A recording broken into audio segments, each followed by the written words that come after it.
a natureza elétrica e processos de eletrização. Bom, como vocês sabem, a nossa matéria é de física com a frentinha elétrica, e eu já vi que muitas pessoas não gostam, mas eu espero que até o final do ano vocês amem. E, bom, farei de tudo para providenciar isso. Então tá.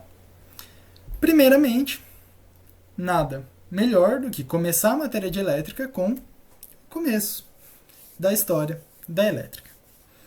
Bom, nós temos um amiguinho que viveu na Grécia Antiga, antes de Cristo, mais ou menos nos anos 500, 600 anos antes de Cristo, que chama Tales de Mileto. Ele é um filósofo grego, para quem não conhece. É esse carinha simpático aqui, né? Não é uma foto dele, porque não tínhamos câmeras ainda, mas é uma escultura aqui, né? Feita com ele, nesse caso, imagino que seja no papel, ou né? Não seja no gesso. Mas ele é o Tales de Mileto. Tem algumas teorias dele que ele fez na matemática, vocês vão ver isso. E ele ajudou a gente também na física, muito, muito, muito, muito. Esses filósofos gregos, eles eram de outro mundo, né? Não eram daqui, porque os caras eram muito inteligentes, eles eram muito inteligentes mesmo. E eles nos ajudaram com muitas coisas. Eu vou contar algumas histórias aqui, mas isso não cai em vestibular, tá? Então vocês não precisam decorar. É só para vocês terem um, um ambiente para vocês entenderem mais ou menos de onde que vem as coisas, que não caiu do céu, tá certo? Então isso aqui vocês não precisam decorar. Não precisa decorar o nome dele, não precisa decorar o ano, nada disso. Mas é só para vocês terem, só para criar um ambiente aqui para vocês terem um contexto dessa história, tá bom? Então não se preocupem muito com os nomes, datas e outras coisas. Então tá. O que esse nosso amiguinho Tales de Mileto fez por nós na física elétrica? Bom, ele basicamente foi a primeira pessoa a descobrir, ou pelo menos a relatar, a eletricidade. Então, vemos que o Benjamin Franklin, né, que é o rapaz da pipa com a chave, inventou a eletricidade, ou descobriu a eletricidade, pelo menos, mas não é bem verdade. Tales de Mileto viveu muitos, muitos séculos antes dele e já tinha começado a ver eletricidade. Ah, mas como assim? Ele tomou um choque? Não, não foi bem isso. E também, ele não descobriu de cara, assim. Ele achou um pedaço de âmbar. Para quem não sabe o que é âmbar, é uma pedra amarela, é o âmbar amarelo, em específico, que ele é derivado da seiva de árvores. Normalmente, o âmbar vem junto de insetos presos dentro dele, que seriam de insetos pré-históricos e coisas que ficaram presos na decomposição daquela árvore e se torna essa rocha. Então, acabou que ele achou um âmbar e ele pensou, eu vou fazer alguma coisa com essa pedra aqui e tal, eu tenho um âmbar. Aí ele não sabia que cheirar dava um barato louco, então ele pegou e esfregou em uma coisa que é muito comum nesses tempos mais antigos, que é em pele de carneiro. Na Grécia eles tinham muitos carneiros, né, naquela região, e acabava que eles usavam para tudo, tanto para roupas, eles comiam a carne de carneiro, enfim, eles usavam muito, e ele pegou e esfregou os dois. E ele viu que após esfregar os dois, esse âmbar ele começava a atrair algumas coisas, como pedacinhos de madeira e outras coisas pequenas assim. Ele ficou muito intrigado com isso. E também, uma coisa que é muito bacana é que o âmbar, em grego, naquela época se chamava electron. Então, o nome dessa pedra é electron, em grego. E isso deu origem ao nosso elétron, por causa dessa atração que teve dos materiais. Mas enfim, tá bom. Então ele esfregou uma coisa na outra e começou a atrair. Beleza, bacana. E daí começou o estudo da elétrica. Foram se passando séculos e foi evoluindo esses estudos até chegar mais ou menos em 1800 depois de Cristo, que começou a ideia de condutores e isolantes elétricos. Não sei se alguém aqui é de São Paulo, da cidade mesmo. Imagino que do interior também tenha isso. Eu já ouvi muita gente da minha família falar. Que é tomem banho com chinelo. Mas por que isso? Bom, porque em São Paulo a fiação das ruas não é tão boa. Então acontece que muitos chuveiros, quando você vai ligar, encosta na torneira ali do chuveiro, né? Na torneira mesmo que você vai girar, você toma um choque. Tipo, um choquinho de leve, mas você toma um choque, porque a fiação ali não é tão. Não é tão correta, assim, não é tão boa. Ô, prof, desculpa te Oi, pode atrapalhar. falar, Tem pode gente falar. pedindo pra entrar, eu acho. Mandaram no grupo. Ah, mas aqui não tem nenhuma notificação. Eita. Pede pra pessoa fechar e abrir de novo. Perdão, só um Peraí, eu vou segundo. pedir. Por favor. Vi um vídeo sobre isso em um tempo. Sobre São Paulo, né? Sobre o chinelo. Então. E daí criou-se um mito que. Criou-se um mito, não. Criou-se a ideia de que se você tomasse banho de chinelo, você não tomaria choque. Por quê? Porque o chinelo é um ótimo isolante elétrico. Se você tá de chinelo, ele serve como um fio terra. Ah, mas o que é um fio terra? Calma, isso aí é mais pra frente na aula, mas a gente vai aprender. Mas ele serve como um isolante elétrico pro seu corpo. Ela Então, perguntou se foi. não foi. Não foi. Peraí, então. Pede pra ela me mandar o e-mail dela. Eu vou abrir o WhatsApp aqui. Peraí.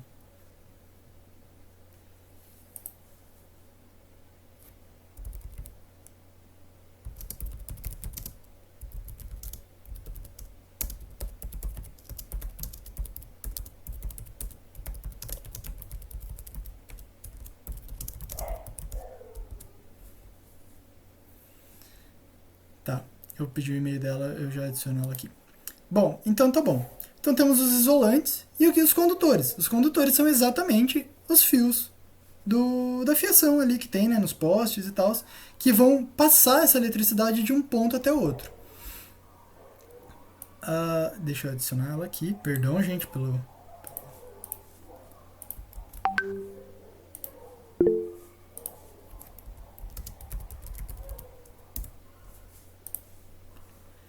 Tá, imagino que agora foi. Eu tentei adicionar ela aqui. Bom, então tá bom. Então, por exemplo, aqui no Brasil, a gente tem muitos rios, né? Todos falam que o Brasil é um país maravilhoso, cheio de rios. Tá bom. Se é cheio de rio, por que a gente não sai construindo hidrelétrica em um monte de ponto? Já que, né, rio, hidrelétrica, ok, é uma fonte de energia renovável, e sairia muito bem para o país ter muita energia, porque a gente conseguiria vender para outros países, Estados Unidos, Chile, Argentina, tudo aqui do lado. A gente conseguiria vender esse monte de energia para todos esses lados. Mas por que não faz isso? Nosso corpo é semelhante também quando tocamos em alguém.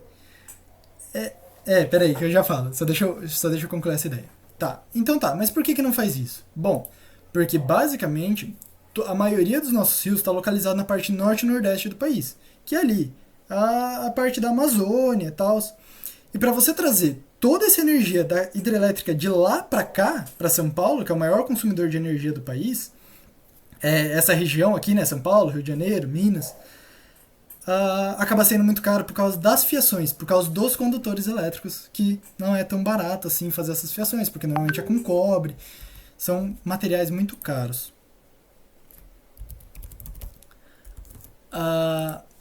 Então tá. Agora o que a Jaqueline perguntou aqui no chat. Esse lance de condutor do nosso corpo é semelhante quando tocamos em alguém e meio que levamos um choque? É isso mesmo. E a gente também vai ver o porquê disso aqui daqui a pouco. Mas basicamente, no nosso corpo, tem muitos locais do nosso corpo que usam energia elétrica. Pode não parecer, mas usam. Por exemplo, nos nossos neurônios, que tem as sinapses, que são uns órgãos, são umas células, assim, acho que é melhor explicativo. Se vocês quiserem até procurar no Google para ver como é que elas são. Mas ela é basicamente um círculo, assim, um círculo com várias pontinhas. Parece vírus de desenho, assim, sabe? Com várias pontinhas, assim, uma bola com várias pontinhas. E de uma delas sai um fio bem comprido. Nesse fio comprido, tem algumas regiões que a gente chama de bainha de melina. Bainha de melina, não balinha. E elas são meio que isolantes térmicos. Isolantes elétricos, perdão, não térmicos. E daí, o que acontece é que quando o nosso sistema nervoso emite um impulso nervoso nessa corda, nesse fio que tem, nessa sinapse, ele vai passar até chegar no nosso cérebro, entender tal, que pode ser um movimento involuntário, qualquer coisa, qualquer informação. Só que assim, o nosso corpo, ele precisa economizar energia, e ele precisa ser muito rápido, pra gente conseguir ter alguns reflexos, e, por exemplo, a gente conseguir notar algumas coisas. Se o nosso... por exemplo, se algum órgão nosso parar de funcionar, ele tem que mandar pro cérebro essa informação, que parou de funcionar. E alguma coisa tem que funcionar em troca. Então, aí essas bainhas de melina servem exatamente para isso. Elas mudam a polaridade dessa sinapse e faz com que a corrente elétrica corra mais rápido através dessa sinapse e chegue ao nosso cérebro mais rápido. Então, assim, a gente usa energia elétrica no corpo. Não é da tomada, assim, exatamente, mas a gente usa energia elétrica, de certa forma, no nosso corpo. Várias vezes. Então acontece que esses choquinhos, sim, são condutores. Bom, eu já falei muito. Então tá.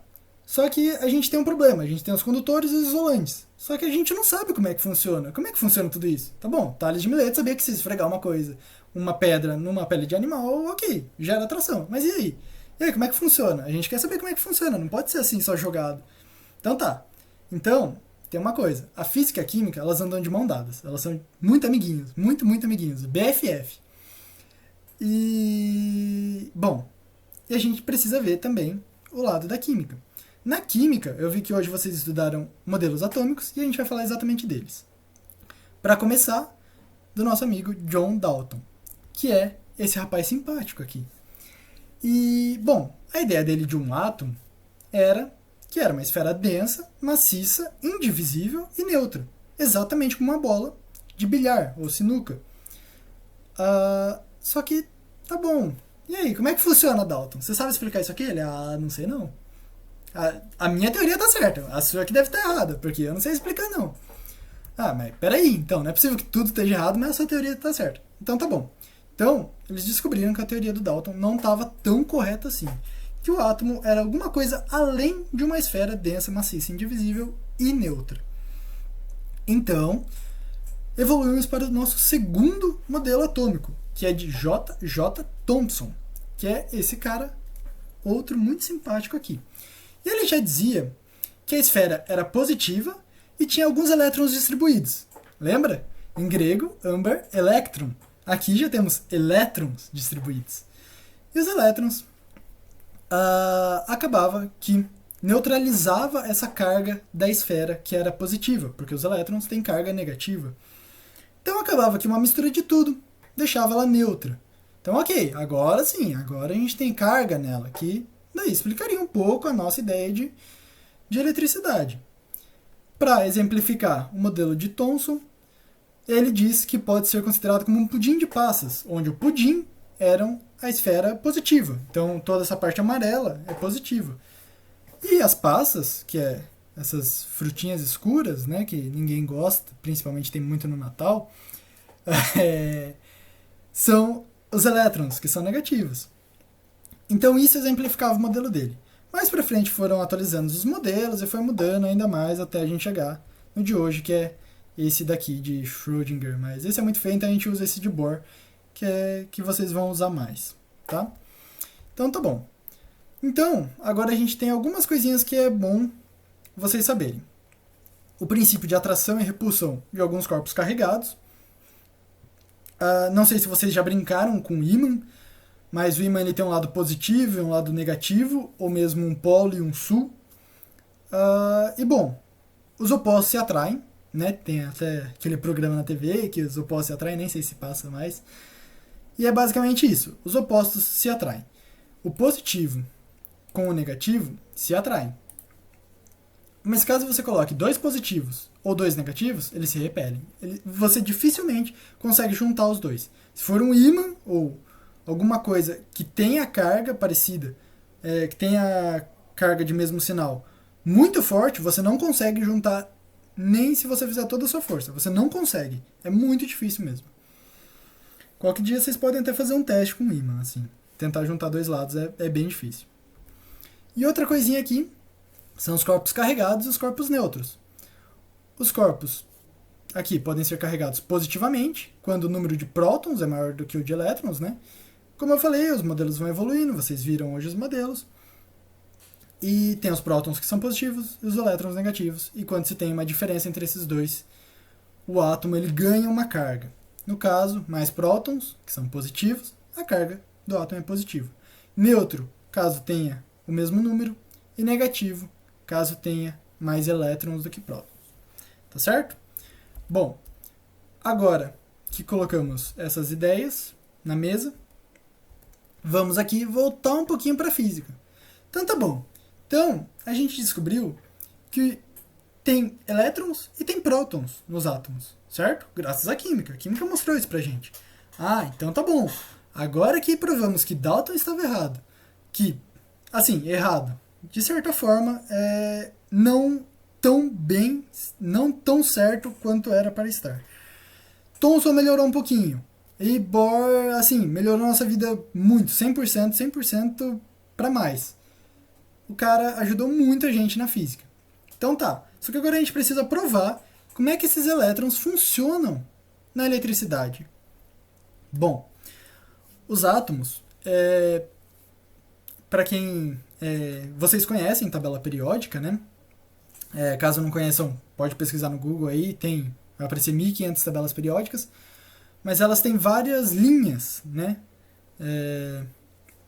E quanto mais se desce essas linhas, né? Então tem aqui a primeira linha, a segunda linha, a terceira, a quarta, enfim. Quando você for chegando na última linha, os átomos eles vão aumentando de tamanho, vão ficando muito grandes, sendo muito pequenos, mas eles ficam muito grandes em relação ao primeiro, que é o hidrogênio.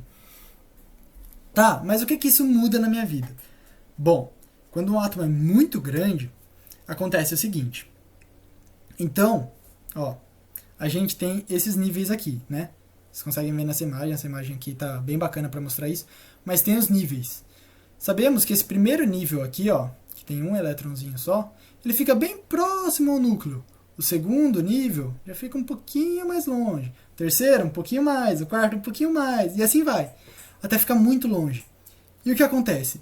Bom, o núcleo, ele tem prótons e tem nêutrons. Tá, ele tem prótons. Ok, carga positiva. E esses níveis têm o quê?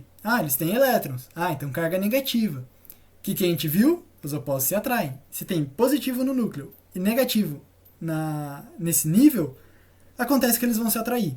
Por isso que o átomo ele fica estável, entre aspas. Ele fica formado, ele não se desmancha. Porque uma carga compensa a outra. O próton ele puxa o elétron e o elétron ele puxa o próton. Acaba que os dois ficam atraídos, mas não se grudam, né? Porque tem várias repulsões, enfim. Vocês vão ver isso em química. Mas eles não se grudam e eles ficam desse jeitinho assim, em níveis. Quando você vai afastando o elétron do núcleo, ou seja, vai criando mais níveis e mais níveis e mais níveis, até o negócio já ficar muito longe, a força que o núcleo vai exercer naquele elétron lá longe é muito baixa. É muito baixa. Você dá um cutucãozinho nele assim, ele sai para fora. Ele já nem tá mais ligado no núcleo, ele vai embora. Ele vai viver a vida dele, assim, todo feliz. Então, assim, tá bom. Então, quanto maior o átomo, mais fácil de se tirar elétrons da ponta, porque ele fica mais longe do núcleo. E o núcleo é a única coisa que segura esse elétron no átomo. Certo? E o que acontece? Bom, então tem um átomo grande. Ok, saiu um elétron. Aí tem outro átomo grande, saiu outro elétron. Saiu outro. Acaba que fica um monte de elétron solto por aí. E é o que a gente chama de elétrons livres. Aqui. Como eu coloquei aqui, elétrons livres são os mais distantes do núcleo. Tem uma menor atração pelo núcleo, por isso se desgrudam muito fácil. Então tá bom. O que é uma corrente elétrica? Uma corrente elétrica nada mais é que um fluxo ordenado de elétrons. Ah, como assim um fluxo ordenado de elétrons? Explica aí. Bom, são vários elétrons andando, entre aspas, em uma mesma direção. Todos, como está aqui na imagem, ó, vindo para cá, vindo para cá, vindo para cá, vindo para cá, todos na mesma direção. Isso começa a criar uma corrente elétrica. Então, todos esses elétrons livres que foram liberados por esses átomos estão caminhando, entre aspas, em uma mesma direção. Estão criando uma corrente elétrica. Ah, bacana. Explicamos a eletricidade. Tá aí, então. Então a eletricidade é por causa dos elétrons que o Bohr provou que existe. Já era, conseguimos provar. Ok, bacana. Então, aqui, só para completar, elétrons não livres. O que são? Os mais próximos ao núcleo, o que tem uma maior atração e por isso eles não se dispersam do núcleo, não saem tão fácil assim. Então tá bom. Aqui eu trouxe um exemplo de uma ligação metálica para vocês também vão ver isso em química, mas basicamente ligações metálicas, elas têm esse mar de elétrons, vocês vão ver isso em química, mas a gente chama de mar de elétrons, que são vários elétrons livres. Então, por isso que metal conduz tão bem a eletricidade, porque ele tem todos esses elétrons soltos pelo meio, assim. Vários átomos grandes que liberam elétrons com facilidade e criam esse mar de elétrons. Então, por isso que ligação metálica é um ótimo condutor elétrico. Certo? Vocês estão entendendo até aqui? Eu estou falando muito rápido, vocês estão muito perdidos. Imagino que tá tudo tranquilo. certo. Tá tranquilo? Ah, ótimo. Tá tranquilo. Certo, ok. Então vamos complicar mais um pouquinho. Bom, então tá. Então a gente vai entrar na parte de eletrização. Ok. Eletrização, como aqui está falando, é tornar um corpo eletricamente neutro em um corpo eletricamente carregado. Ah, não entendi. Calma, a gente já vai entender. Pera aí. Então tá. A gente vai entender, tem algumas imagens ali mais pra frente, mas é basicamente você encostar numa pessoa e dar um choque. É basicamente isso. É você pegar a pessoa ali, né, do seu lado, que ela está, entre aspas, neutra, e você, que tem uma carga elétrica, encosta nela e dá aquele choquinho. É basicamente isso. Tipo no cotovelo, né? Isso, exatamente. É basicamente isso. Exatamente. Mas calma que a gente vai entender isso aqui melhor daqui a pouco. Tem um certo tipo de coisa que das vezes você faz, aí você toca na outra pessoa, dá choque, né? Exato, exatamente. E é isso mesmo que é a eletrização. A eletrização é você simplesmente transferir carga para um outro corpo que não está carregado. Bom, e aqui temos também alguns processos de eletrização, que é algumas formas que a gente vai eletrizar esse outro corpo, que a gente vai passar essa carga para outro corpo, certo? Aqui ele explica um pouquinho, né, fenômenos em que elétrons são transferidos de um corpo para o outro, que é basicamente isso que eu acabei de falar, é como que a gente vai passar os elétrons de um corpo para o outro elétron. Para o outro corpo, perdão, não para o outro elétron, para o outro corpo. E aqui também a gente tem a diferença na quantidade de cargas elétricas existentes entre dois ou mais corpos. O que isso quer dizer? Que a gente tem que ter uma diferença na carga dos dois corpos. Então, por exemplo, se eu estiver carregado eletricamente, por qualquer motivo, a outra pessoa do meu lado, ou quantas pessoas estiverem do meu lado, não podem ter a mesma quantidade de carga elétrica que eu. Senão, você não vai eletrizar aquela pessoa. Ok? E aqui temos os 3 tipos de processos de eletrização, que são por atrito, por contato e por indução. Certo? A gente vai ver cada um deles. Primeiro, temos aqui por atrito, que é quando dois corpos isolantes elétricos são esfregados um contra o outro e cria um atrito, cria esse fluxo de elétrons. Por exemplo, se você pegar o âmbar e a pele de animal lá do Thales, é exatamente isso que ele faz. Ele esfrega um âmbar, que é uma pedra, não conduz eletricidade, e uma pele de metal. E é uma pele de animal, não de metal, perdão. É uma pele de animal que conduz eletricidade, assim, ok? E ele esfrega os dois. Mas não necessariamente conduz, né? Pode ser que não conduzisse, não tem problema. E ele esfrega os dois e pronto. Ele cria essa eletrização por atrito. Você começa a atrair algumas coisas, certo? Aqui ele explica mais um pouquinho, né? Fornece energia aos elétrons desses materiais. Ou seja, com o atrito, você está criando calor. Se você ficar esfregando a sua mão uma na outra, bem rápido e por muito tempo, a hora que você separar as duas e colocar em outra parte do seu corpo, por exemplo, no braço, assim, você vai sentir que a sua mão vai estar bem quente. Por quê? Porque você raspar uma coisa na outra gera calor. E assim, uma coisa que vocês podem levar para a vida. Átomo ama de paixão calor. Átomo ama calor. Eles ficam tudo agitados, assim, parece que tá dançando, eles ficam muito agitados, felizão. Então, assim, tudo que gera calor vai excitar os átomos. E eles começam a agitar mais, né? Eles começam... Porque todos os átomos, eles ficam agitando, eles ficam se mexendo, assim. Eles não ficam paradinhos. Então, eles ficam se mexendo. Você começa a criar calor, eles vão se mexendo mais rápido, mais rápido, mais rápido, mais rápido. Isso faz com que todos os processos deles ocorram mais rápido. Então, por exemplo, perder elétron, eles perdem elétron muito mais fácil. Porque eles precisam dispensar toda essa energia, eles precisam gastar essa energia. Sabe quando você é criança e vai na casa da sua avó, assim, e a sua avó fala que você tá muito elétrico pra você ir brincar pra gastar energia? É a mesma coisa. Então ele precisa soltar os elétrons pra gastar energia. Ele quer gastar energia. Ele gosta de calor, ok, ele fica animadão, mas ele quer gastar daí. Ele quer ir pra balada, ele quer gastar toda essa energia. E daí ele tem que gastar energia, ele tem que dispensar todos esses elétrons. Então ele vai soltar muito mais fácil, o que gera mais fácil a nossa corrente elétrica. Então aqui, energia extra para saltar de um corpo para o outro é o elétron, que ele ganha energia, né? Energia é sempre relacionada com calor. Então ele ganha essa energia para conseguir passar de um corpo para o outro, para ele conseguir eletrizar um corpo que não está eletrizado. E, bom, aqui ele fala também que um dos corpos vai perder elétron, né? Já que os átomos vão perder esses elétrons, então um dos corpos vai perder os elétrons, enquanto o outro vai ganhar esses elétrons, vai ficar com uma carga negativa, né? Certo? E aqui ele também fala, isso aqui é muito importante, essa frase é muito importante, porque muda muito as coisas em elétrica, muda muito mesmo, mas os dois corpos, eles vão ficar com cargas de mesmo módulo, ou seja, se essa carga era de 3Q, a gente fala Q para carga, né, na física, a gente usa a letra Q mesmo, então, por exemplo, 3Q, 3 cargas.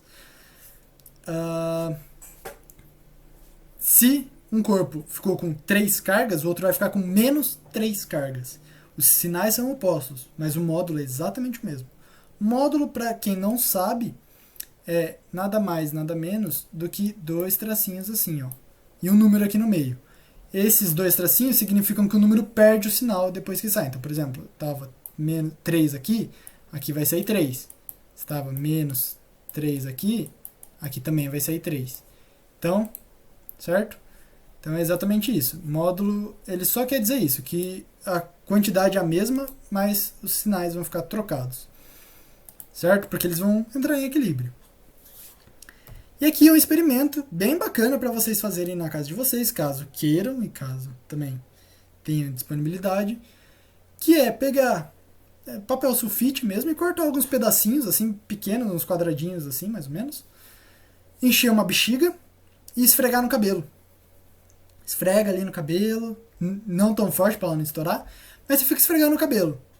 E daí depois você aproxima dos papeizinhos, a bexiga, e você vai ver que alguns papeizinhos vão grudar na bexiga, que você está eletrizando essa bexiga e vai fazer a mesma coisa que Thales fez em 600 anos antes de Cristo, que é eletrização por atrito. E aqui eu coloquei uma imagem incentivadora para vocês, uma bexiguinha no bueiro. Para quem não sabe, é uma bexiga do filme It, é um filme de terror de um palhaço. Eu não coloquei a imagem do palhaço, eu não gosto de terror também, tá? Eu sou meio cagão, mas caso alguém tivesse medo de palhaço, eu achei melhor não colocar. Mas tá aí uma imagenzinha incentivadora da bexiga para vocês lembrarem de fazer esse experimento. Bom, e aqui um exercício da UFPEL sobre eletrização, né? Vou resolver aqui com vocês. Não tem muito segredo. Mas ele fala aqui, em relação à eletrização de um corpo, assinale as afirmativas a seguir. Espera aí que tem um chat. Tá. Experimenta. Esfrega a caneta no cabelo e encosta no pedaço de papelzinho que ele se atrai. Também dá pra fazer com uma caneta. Vai uma dica da Débora. Professor, é correto afirmar que nossa articulação gera energia por atrito? Que a nossa articulação, você diz, por exemplo, do joelho, do cotovelo, assim. É isso? Bom, esse é mais complicado, porque assim, realmente vai gerar energia pelo atrito, com certeza. Todo atrito gera calor, gera energia, mas eu acho que energia não é a melhor palavra para se usar nesse termo, porque você não vai usá-la como energia, entende? Tipo, como eu posso dizer?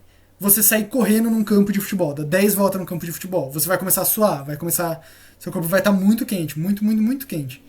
Só que você está gastando energia, e você está, né, gastando energia, por isso calor, energia e calor são sempre interligados. Então você está, né, perdendo ali, gastando energia, gastando gordura, enfim. Seu corpo aquece por causa disso. Você gera energia, ele aquece, ok.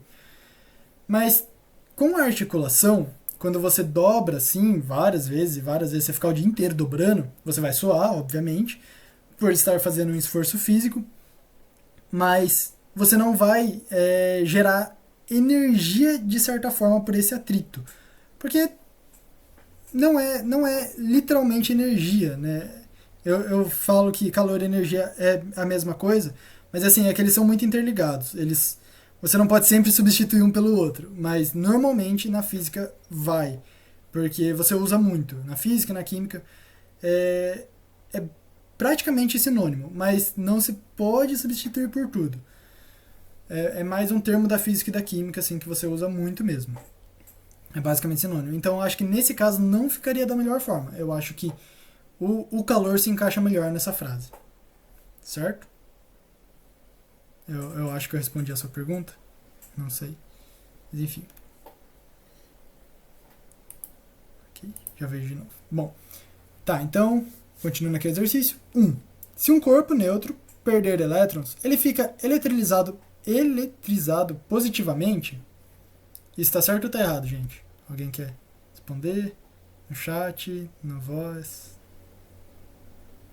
Ninguém? Eu acho que é mentira. Acho que é Ele não mentira. tem. Ok. Por que você acha que é mentira? Porque ele tá neutro, né? Uhum. Aí como ele vai ficar positivo? Se ele que tá neutro não tem nem positivo e nem negativo. Não, mas calma aí. Pera aí então. Você falou que nêutron não tem positivo e nem negativo, né? Ok, então, vamos voltar aqui. Voltando aqui. Porque Aqui, ele tem a mesma quantidade de elétrons e exato, prótons, no um caso, corpo né? neutro. Se ele perder um elétron, então ele vai ficar mais eletropositivo. Ah, sim, entendi. Isso. Tá, calma aí. Então tá. Então, um corpo neutro, ele pode sim ter elétrons e pode ter prótons, mas ele necessariamente tem que ter o mesmo número, certo? Se ele tiver diferente, por exemplo aqui, ó, temos 5 prótons e 3 elétrons, ele fica positivo. 3 prótons e 6 elétrons, ele fica negativo. Mas se tiver o mesmo número aqui, que é o do meio, ele fica neutro, certo? Agora, outra coisa. A segunda pessoa que respondeu, eu não vi quem que respondeu. Eu já mostrei a alternativa, perdão.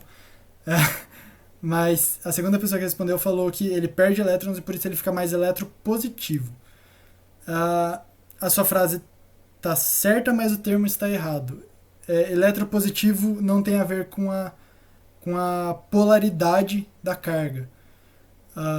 Eletropositivo é a dificuldade que um átomo tem de atrair elétrons. Então, é só Só corrigindo, assim, pra não confundir. Então é positivo. Ele ficaria positivo porque os elétrons são negativos. Isso. Isso, Leonardo. Isso, é com a propriedade. Certo? Só quem respondeu, perdão, eu não vi. Mas só corrigindo a sua fala, a sua palavra, porque ela não foi a melhor a ser utilizada, assim. Eletropositivo tem que tomar cuidado porque confunde. Confunde mesmo, isso aí é normal. Então, eletropositivo é a dificuldade em... Ah, foi você, Débora. Ok, então. Então, eletropositivo é a dificuldade em atrair elétrons. Certo? Mas eletronegativo é a facilidade.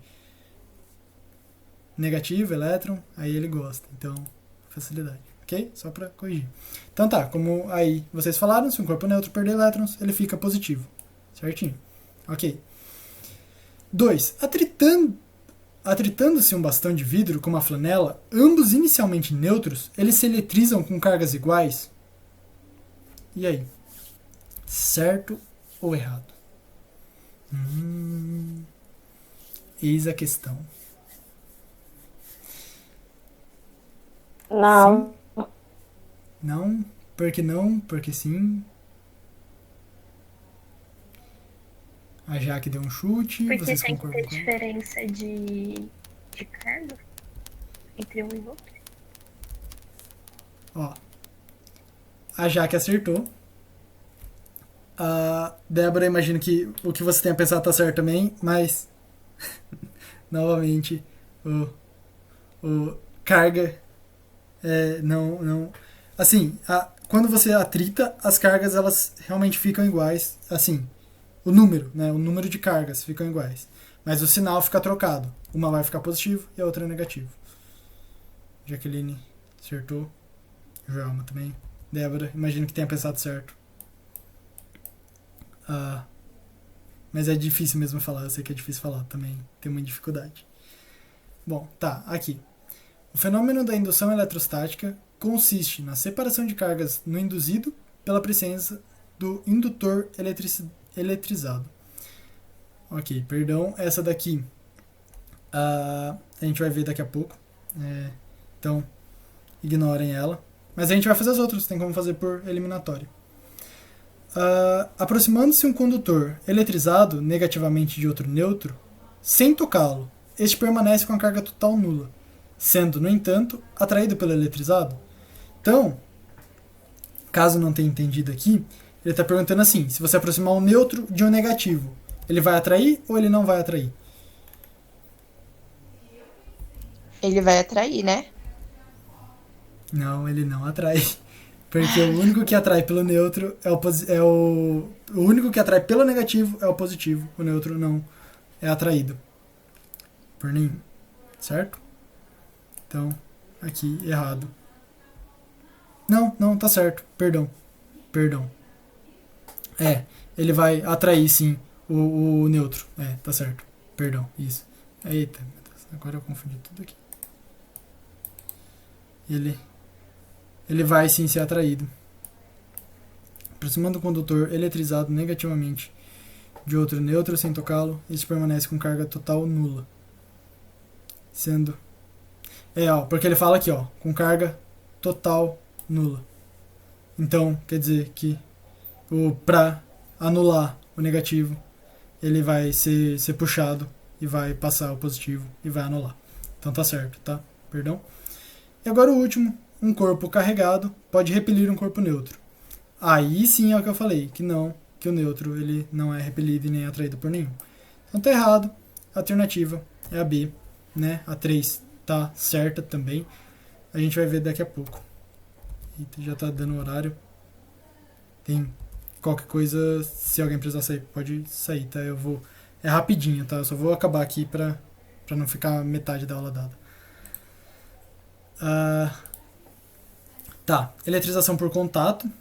Dois corpos condutores entram em contato e pelo menos um deles devem estar carregados. Caso os corpos condutores sejam idênticos, eles vão entrar em equilíbrio. Sempre na física e na química tudo tenta entrar em equilíbrio, então eles vão tentar entrar em equilíbrio também. E para isso temos essa formulazinha aqui, que é Basicamente, eles entrando em equilíbrio, você faz a soma das cargas dos corpos e divide pelo número de corpos que tem. É bem tranquilo, é uma média aritmética aí normalzinha, soma as cargas e divide pelo número de cargas que você tem. É basicamente você encostar um corpo eletrizado em outro. Não imagino que não tenha muito problema com isso. E aqui, caso o material seja o mesmo, mas o tamanho seja diferente, a gente tem que levar em consideração o tamanho desses corpos, que é esse D, né? Aqui eu só igualo as duas fórmulas, né? Que esse U eu vou mostrar aqui embaixo, mas ele é a DDP, ou diferença de potencial. E eu só igualo essas duas fórmulas aqui, né? Para ficar mais bonitinho aqui. A gente pode cortar quando iguala. Quando você faz essa igualdade, você pode cortar isso aqui, não tem problema. É só uma constante, eu vou mostrar aqui embaixo também, que é isso aqui. O QA e o QB são as cargas elétricas dos corpos. Em coulombs, a gente usa só o C, mas é em coulombs. O DA e o DB são os raios dos corpos, né, em metros. Então é metade ali do tamanho. Do diâmetro, metade do diâmetro, os raios, né. O A e o B é o potencial elétrico, ou DDP, ou diferença de potencial. Não tem problema você usar qualquer uma dessas. Os corpos A e B. Em volts, a gente usa só o V também. E aqui o K0 é essa constante eletrostática do vácuo. Ok? Não tem muito problema. Eu trouxe um exercicinho aqui também, mas como a gente já está meio em cima, eu vou dar uma puladinha nele, mas eu volto. Se vocês quiserem, ele é um pouquinho grande, vocês vão ver agora. Eu vou até passar meio rápido para vocês não tomarem muito spoiler. Ok. Mas ele é de boa de resolver. Eu acabo aqui rapidinho. Aí se quiser a gente faz. Bom, e por último aqui a eletrização por indução. Que é basicamente aproximar um corpo que já está carregado, chamado de indutor, que é o que a gente viu lá naquele exercício que eu falei que vocês iam aprender daqui a pouco. Então o indutor é o que está carregado e o induzido é o que está neutro. Certo?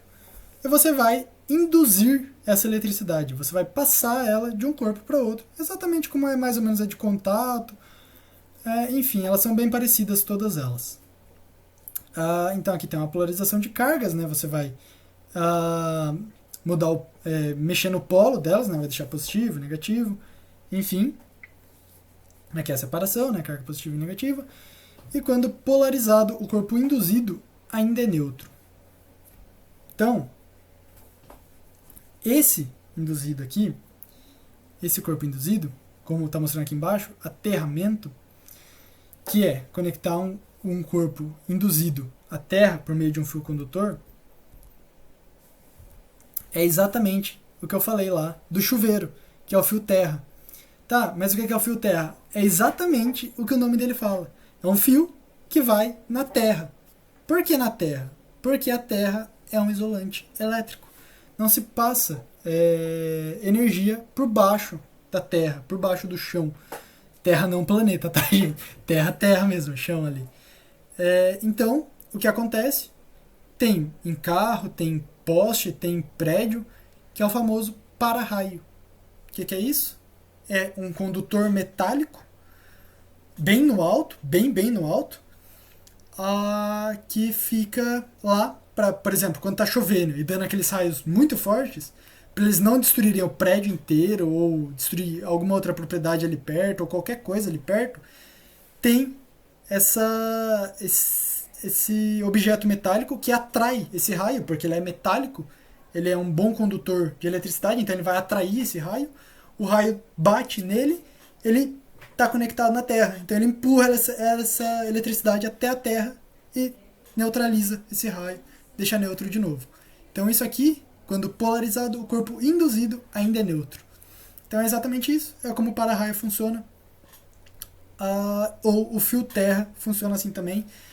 É muito comum em chuveiro, quem aí já mexeu com chuveiro, tem, né, os 3 fios que são positivo, o neutro, o positivo, o negativo e o terra, para exatamente não dar os choques que dá em São Paulo. Tem como resolver isso de uma maneira na fiação, que é colocando terra, aí ele para de dar choque. Certo? Bom, a eletrização por indução, ela normalmente vai seguir essas 5 etapas, que é a aproximação entre o indutor e o induzido, a polarização das cargas do induzido, que é o fio terra, devido à aproximação, né? O aterramento do induzido, na presença do indutor, de modo que os elétrons possam fluir da Terra ou até a Terra, normalmente até a Terra, é mais usado comumente assim. Retirada do aterramento, você pode depois tirar ali aquele fio terra, depois que parar a chuva, e tira o indutor ali, e pronto. Resolveu o problema. Bom, 10h15, a chamada já foi enviada, mas eu envio de novo, peraí. Copiar aqui, colar. Professor, caso caia uma questão como essa na segunda fase da FUVEST, é preciso colocar a constante na resposta?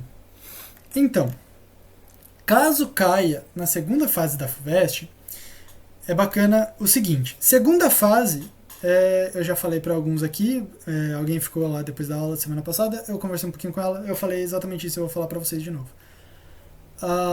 Na segunda fase, se eu não me engano, a da Unesp, ele dá um quadrado para você responder a questão.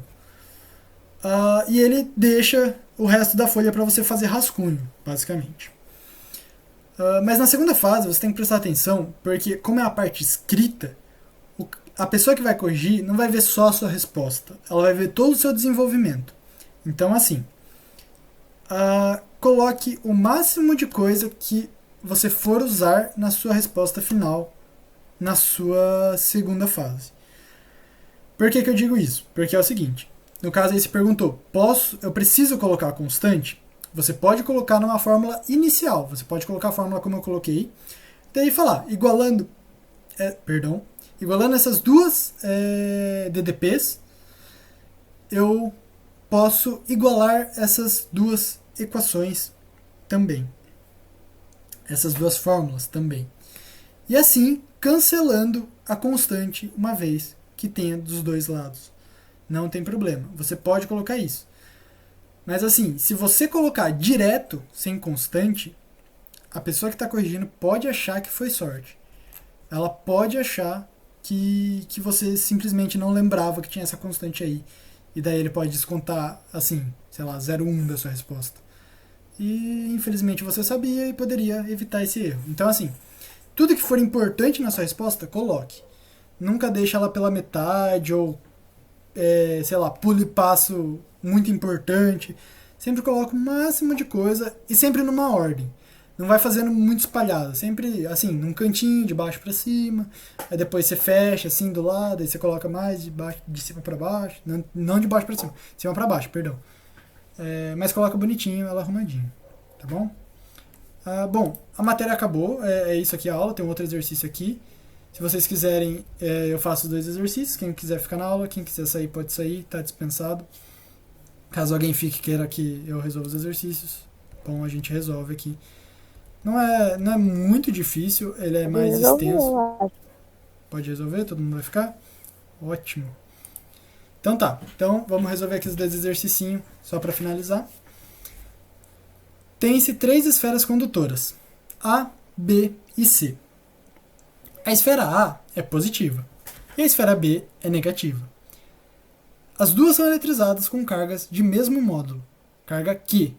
Então as duas têm carga Q, a A positiva e a B negativa. E a esfera C está inicialmente neutra, ou seja, não foi eletrizada. Ok. Beleza? Então a gente vai seguir os seguintes passos e vai descobrir qual que é a carga final de A.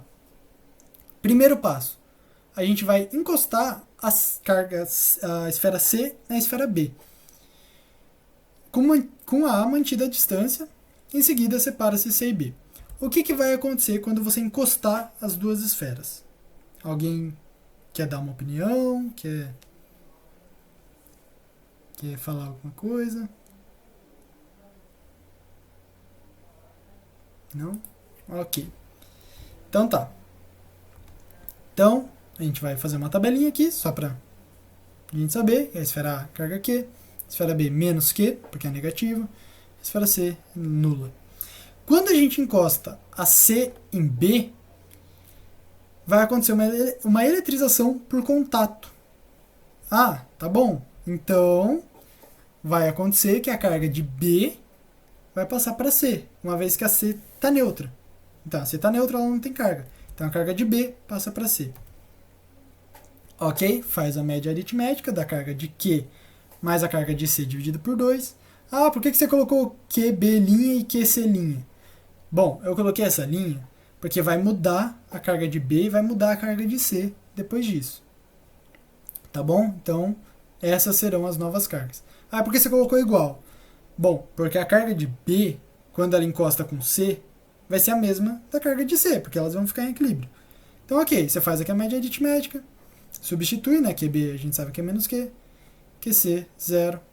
A carga das duas vai virar menos Q sobre 2. Aí a gente vai realizar um segundo contato, só que agora de C com A. Fazemos a mesma coisa, só que agora eu coloquei duas linhas. Por quê? Bom, porque já mudou uma vez, agora vai mudar outra. Porque vai fazer a mesma coisa, vai encostar e as duas vão entrar em equilíbrio de novo. A gente faz aqui a formulinha, substituímos QA, Q, QC, linha, é isso aqui. Não é mais 0, é isso aqui. Substituímos aqui.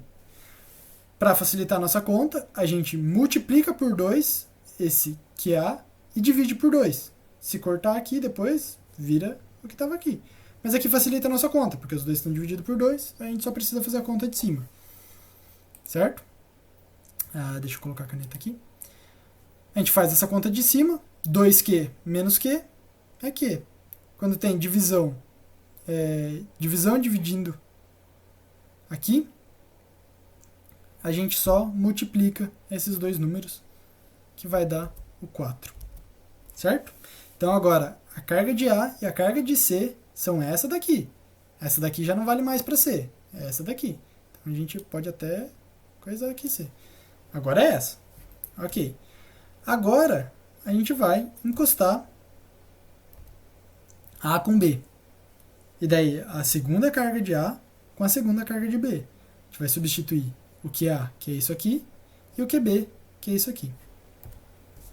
Faz as contas, mesma coisa. Aqui, né, a gente multiplica por 2 aqui em cima e embaixo, multiplica por 2 aqui em cima, mesma coisa, os dois dividindo, a gente pode fazer a soma só de cima. Q menos 2Q menos Q. Aqui, multiplica os dois, 8. Menos Q sobre 8. Então essa é a carga final de A. Aqui, perdão, aqui é duas linhas e aqui é um B, saiu errado. E aqui a mesma coisa, aqui é duas linhas e aqui era para ter saído um B também, perdão. Mas ele pergunta qual que é a carga final de A. A gente volta aqui, né? A gente pode voltar aqui. A gente viu que deu menos Q sobre 8, que dá a nossa alternativa C. D. Perdão, gente. Eu fico meio nervoso. Menos Q sobre 8. Ok? Tranquilo exercício? Alguma dúvida? No caso, a resposta é o A. O A que é Isso. sobre 8. Isso, é. O QA e o QB, aqui é um B, né? Deixa eu colocar aqui para vocês não confundirem. B. O QA final e o QB final tem essa carga aqui, ó. Certo? Entendeu? Certo. Professor, você tirou 4 de 4, tipo ali, Q4 igual a 2Q por 4.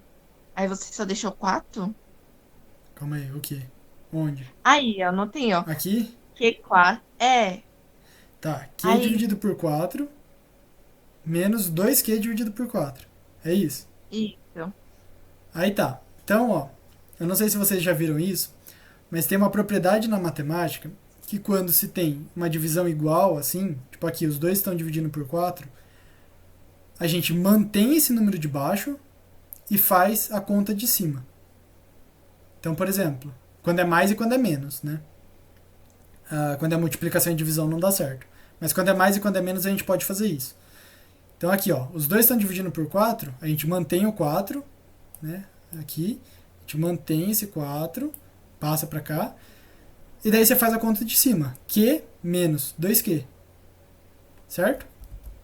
Ah, entendi. Então o Q ficou devendo pro 2Q, por isso ele ficou com Isso. o Q negativo. Isso, exato. É menos 2Q. certo? É que esse ficou em cima e esse daqui ficou embaixo, né? Mas é que Ah, aqui a formulinha, você soma tudo, né? Então eu até coloquei aqui mais e depois o menos. Pra vocês verem que da onde que saiu esse menos daqui. Tá certo? Aí, Mas aí depois pegou o 4 e o 2 dividiu não, multiplicou e deu 8. isso. Eu também não sei Entendi. se vocês já viram isso, mas na matemática a gente faz o seguinte. Quando é. Eu vou colocar em letra aqui que eu acho que vai ficar mais fácil. Divisão por uma passa divisão, multiplicando, não é? isso, você multiplica assim. Quando é Ou, adição, passa subtraindo, não é? quando é adição, como Isso, assim? não é? Não. Multiplicação. Mas daí não é subtraindo. É porque é assim. Ele funciona da seguinte forma. Ó, eu vou colocar. Deixa eu colocar um A aqui embaixo. Funciona da seguinte forma. Você tem que sempre pensar nisso aqui. Em duas divisões. Certo? Ah, mas aqui a gente só tem três números. Aqui você colocou quatro. Mas ó, a gente pode fazer isso aqui, ó. Dividido por um. Dá no mesmo. 2 dividido por um é 2. Aí, caso você conheça todos esses números aqui, você faz as duas divisões. Então você faz essa divisão, depois você faz essa divisão e vai dar, tipo, sei lá, B dividido por C. Certo? Aqui é C, aqui é B, aqui é C. Caso você não conheça essas divisões, o que você pode fazer? A gente chama de passa invertendo. Lembra lá do invertendo? A gente gosta muito de usar essa palavra. Mas é basicamente, você inverte isso aqui. Então, você faz isso e isso. Então, é x vezes a dividido por y vezes z. É isso aqui. Então, é a mesma coisa que a gente fez aqui, ó. Passou invertendo. Q vezes 1, Q. 2 vezes 2, 4. Certo? Todo mundo Certo. entendeu mais Entendi, ou agora menos entendi. isso? Você passa. Então, é sempre assim, pertinho, assim, ó. Tipo, você inverte esse daqui de baixo. Né? Você tá vendo que é Z por A, aqui fica A por Z. E o de cima você mantém. É assim que se faz quando é divisão de divisão.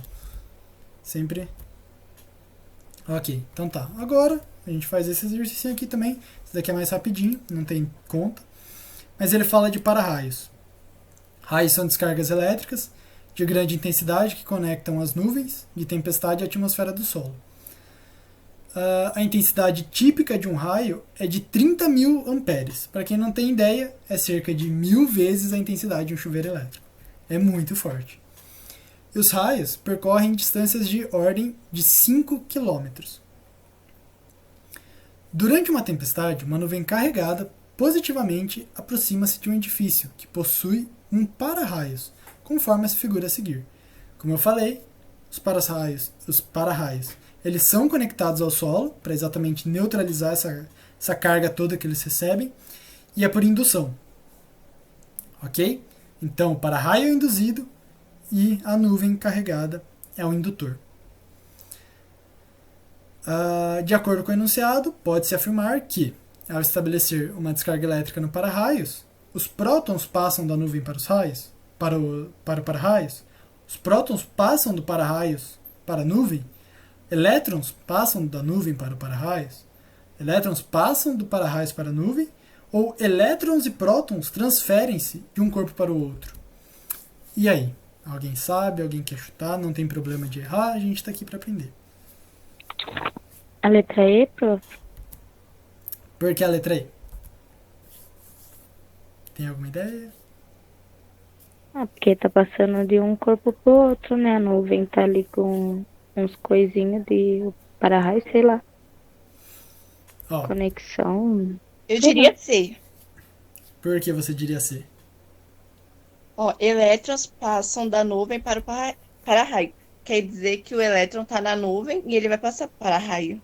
Porque é para parar o raio, né? Então o raio que cair vai pro para-raio que vai cair. Mais ou menos Correto. isso que eu entendi. A ideia tá É, certa. o que tá falando no exercício é exatamente isso mesmo. Então, Certo, ó. Então tá. A dos prótons, vocês... Ninguém falou aqui. Imagino que todos tenham descartado, então. Então esse daqui... Eita, seu torto. Então esse daqui, tchau, ok. Prótons, tirar fora. Por que prótons a gente pode tirar fora? Bom, lembra no começo da aula que eu falei que os elétrons são uma corrente, eu não lembro as palavras que eu usei. Uma corrente de mesmo sentido de elétrons. Isso é eletricidade. Isso é uma corrente elétrica. É uma corrente de mesmo sentido de elétrons, formada por elétrons. Então tá. Então, os prótons eles não vão influenciar em descargas elétricas, certo? Os elétrons são os únicos que se movem. Mas eu falei também que tem como um corpo ficar carregado positivamente, né? E imagino que isso possa ser a confusão. Só que assim, o corpo fica positivo porque ele perde elétrons e não porque ele ganha prótons. Entendeu? Ele só diminui o número de elétrons. Ele não aumenta o número de prótons. Certo? Então aqui, por exemplo, a E, que foi falada aí, foi comentada, elétrons e prótons transferem-se de um corpo para o outro. Nesse caso, não. Porque, por indução, só precisa ter um neutro e um carregado. A nuvem, no caso, está carregada, ela dispara o raio. O para-raio está neutro. Ele vai receber toda essa carga de elétrons e daí ele vai passar para a Terra e vai anular isso. Então a alternativa certa é a D, porque a nuvem vai ficar carregada positivamente, vai passar para cá, o para-raios tem que devolver, né, os elétrons e daí vai anular basicamente os dois, certo? Os elétrons passam da nuvem para os raios, é mais para confundir mesmo. Não necessariamente vai ter essa troca aqui dos elétrons nos raios, no para-raios.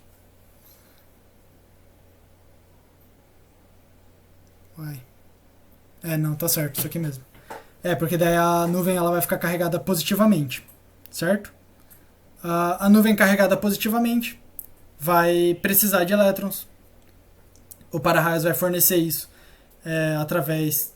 Ela solta o raio, libera esses elétrons, o para-raios vai devolver daí depois os elétrons para o ar, que daí passa para a nuvem depois. Então, no caso aqui as duas, eu colocaria as duas como certo. O exercício ele considera só a D, mas eu imagino que a C esteja certa também. Se aqui não tivesse prótons, a E estaria certa. Imagino que esse exercício tenha dado problema até no ano, eu não vi isso, perdão. Mas as duas estão certas, vai ter essa descarga elétrica da nuvem no para-raios, vai passar os elétrons, e depois o para-raios devolve esses elétrons para a nuvem, porque ela tem que ficar neutra novamente. A indução ela funciona mais ou menos assim. Então, no caso aqui as duas estão certas, quem respondeu D aí está certo, também é a D também. Esse gabarito não ficou legal. Depois eu vou dar uma verificada nesse exercício, não tá bacana isso aí não. Mas é isso a aula. Espero que tenham gostado. Espero